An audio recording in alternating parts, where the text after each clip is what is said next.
Doctor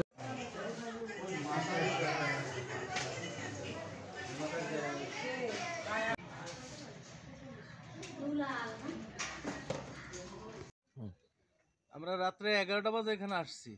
আসার পরে ফেরিওয়ালাকে phone দিছি, কিন্তু ফোন ধরছে, কথাও বলছে, আসবে আসবে বলে আসে না কুয়াশার কারণে। আর এখন কয়টা বাজে আসে তাও ঠিক নেই। এই যে কুয়াশা যে পড়ছে, এতে রাস্তায় গাড়ি চালানো যায় না, দুর্ঘটনায় অনেক সম্ভাবনা থাকে, লাইটের সামনে কিছু দেখা যায় না।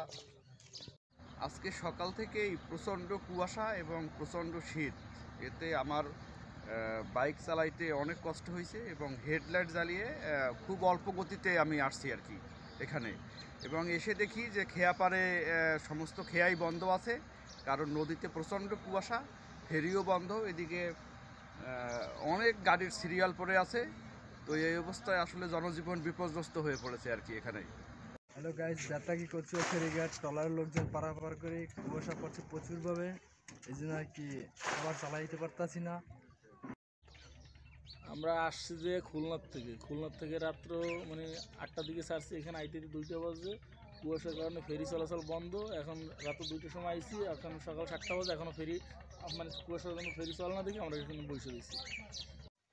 অনেক শীত পড়ে, শীতে গাড়ি চালাইতে অনেক সমস্যা হয়। কুয়াশা রাজ্যের চিড়াইরা কিছু সামনে প্যাসেঞ্জার পাওয়া যায় না,